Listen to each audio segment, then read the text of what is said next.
Welcome to Warriors in Fiction. This is a channel where we take fictional warriors and determine whether or not they deserve the title of warrior. We go by 4 different qualifications.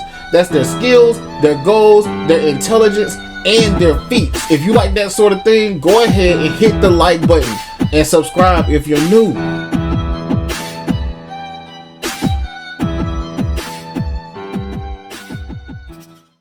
Without wasting too much of your time, today's episode is about Doom Guy, the family man, the pet owner, the Marine. Doom Guy has been many things, but the most important thing that he's been is the Doom Slayer. How can this be?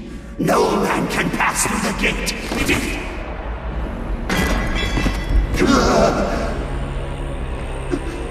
This stops nothing. The sacrament of this world to the great Khan Maker will be made, and the energy will be restored once again. As it is written, from the souls of the non-believers, you will not save them from their judgment.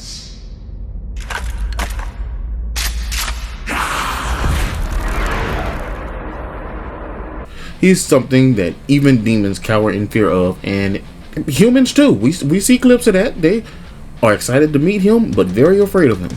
This man cannot die to old age. He can die to other things. He can't die to old age. And the demons, honestly, they ain't really cutting their chops with it. So, as y'all know how this goes, we talk about warriors on this channel. We're going to talk about his skills. All of them. He has all of the skills. Doom Guy is literally so overpowered. Just to be a human with an extended lifeline, he is extremely overpowered.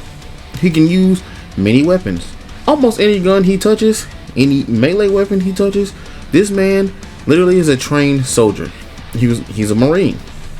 Before he became a certified, demon hunter. This man literally refused to. Now let's talk about his character for a second. This man refused to fire upon innocent people, right? Unarmed people. And that got him this demotion that ended up in him being the Doomslayer that we know and love. The end result was he literally had to start killing demons. And once he started killing those demons, he kind of couldn't stop. So his skills are on a level that is just honestly out of this world. Quite literally. So we know that Doom Guy definitely has the skills of a warrior. And to be the great grandson of the Wolfenstein protagonist, yeah, he better have some type of skills. He's hyped. His bloodline is hyped. But let's talk about the goals and why he does what he do. You know what I'm saying? Let's talk about why he keeps killing hordes and hordes of demons, even after he decided to have an extended stay in hell a couple times. Let's talk about what started this, what kicked this off.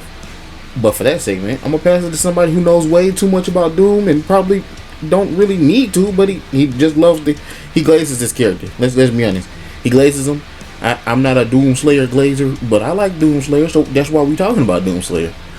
Anyway, welcome to the channel, SunnyGames69. Well, in the 93 original Doom game, which was the first one that came out, his original purpose of even being on Mars was he was originally on Earth and he was ordered to take out some civilians, and he did not do so. He told his officer, his elite commanding officers, no, and then decided to beat the hell out of him. So then he was exiled to be one of the lone space marines that were on the Mars bases, which they were trying to find a new source of energy. Anyways, so he is there based on his pure determination of, no, I'm not going to kill innocent people just because I'm told to. Like he believes in a higher purpose than that. So on and so forth. The events of Doom 1 happened, and then during Doom 2, he goes back to Earth to be able to look for his family. So he's trying to find his family and realizes that they have been, killed in the process, as well as his pet bunny. So now this becomes more of a revenge thing, so he's going to lead this war on hell to avenge his family, and also he knows that he's the only one that can honestly stop the threat that is the hell invasion. So I feel like it's a sense of duty, but also a sense of avenging his fallen family. And then I feel like during the period of the original Doom 2 and Doom 2016, I guess the Dark Ages period, I guess things become a little bit more blurred in the sense of like why he's actually fighting. I feel like it's more of a sense of like he knows he's the only one that can truly stand up to him and keep things at bay. So he chooses to do so just out of a sense of like he feels like he has to. I would say.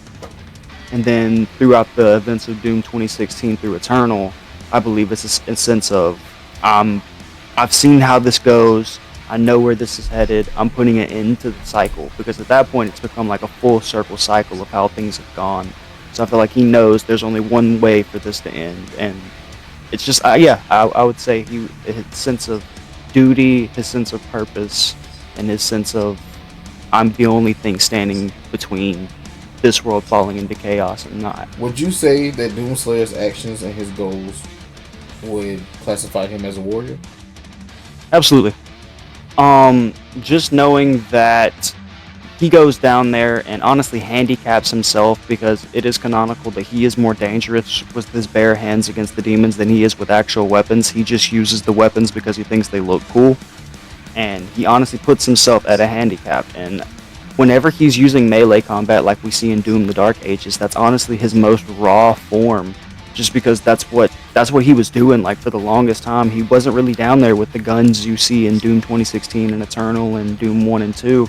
He was down there barehanded, just ripping and tearing through demons. The only way he got the weapons that he got was later on that we saw through like Doom the Dark Ages and through the Makers and things like that. So he was just a pure force of just rage and fury that was led on I'm going to rip and tear everything that has harmed me, harmed my family, harmed my people, and nothing will stand in the way. Intelligence. Now, of course, we're going to sit here and say that because he was a Marine, he has basic strategic intelligence. And yes, we do see him take out hordes of zombies with, precision. And sometimes he thinks about it. But honestly, after a while of being, immortal, being in hell for hundreds of years, yeah, he kind of lost his mind. He's just a monster now. He's a monster that, continuously rips and tears. And due to that fact, he kind of regressed, and he can only use a very few amount of words. Well, I don't know if he can, but he does only use a very few amount of words. And I'm not going to say that he's dumb necessarily because of that, but he doesn't display the highest level of intelligence for sure. It definitely is worth noting, though, that he does come up with strategies to handle specific demons, different demon types, different demon bosses. He is smart enough to come up with those on the fly, and he is smart enough to figure out how to defeat something that really looks undefeatable, with his bare hands. Like, you take Cthulhu, for instance, in Dark Ages. What else are one of the most notable feats, I'll use Doom Eternal for this one, is when in the DLC 2, where he inevitably brings back the creator of what is the universe at the time, and not only brings him back, but single-handedly goes up against his strongest armies, his entire forces, beats all of them, and then personally slapbox him. His creator asks him if he has anything left to say to him, and the coldest words ever uttered from this man's mouth, no. Also, if you look at Doom the Dark Ages, he beats Cthulhu not once, but twice, single-handedly as well.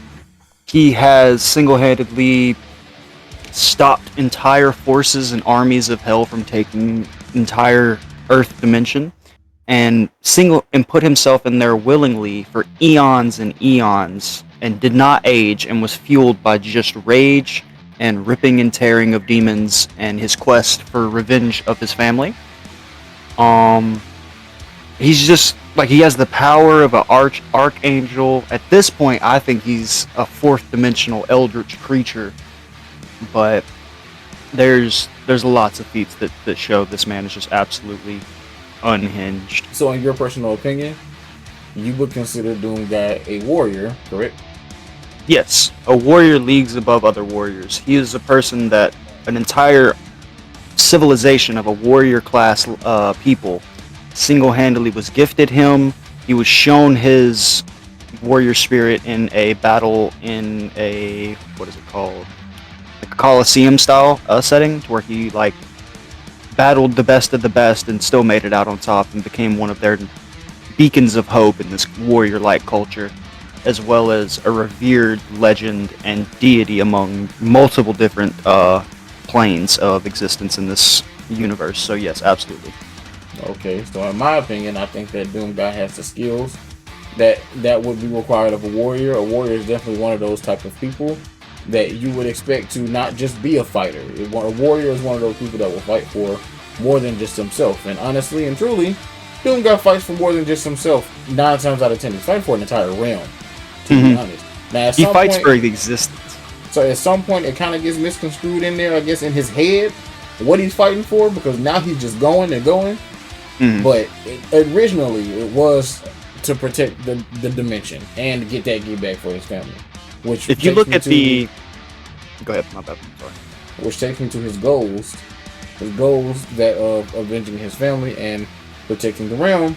Something a warrior would do in my classifications. That is a warrior type situation. And intelligence. Doom Guy has a lot of battle IQ. He was a Marine. He was trained to be a fighter. He was trained to be a soldier. And he's definitely smart enough to come up with his own plans. And even though it be unorthodox a lot of times, he come up with a way to handle any situation that comes his way.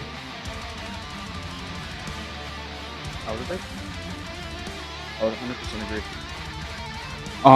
His original motives behind the original Doom 1 and Doom 2, just for the reasons of him being on Mars and the reasons of him leading this entire war against this hell dimension, it just gives me very much warrior of hope. Because like if you watch the Doom Eternal opening scene, they're praying for someone to come help them and save them, and lo and behold, the Doom Guy is the guy who comes and answers their calls. So yeah, I would definitely agree that he's a warrior, and I definitely feel like a lot of the time he gets played against he gets played in a political sense, like how in Doom: The Dark Ages, the Maker people were using him as kind of like their weapon. Right. He gets used for other people's agendas, but his sole purpose, I feel, is like a good purpose and a warrior's purpose. I thought I told you not to make this a habit.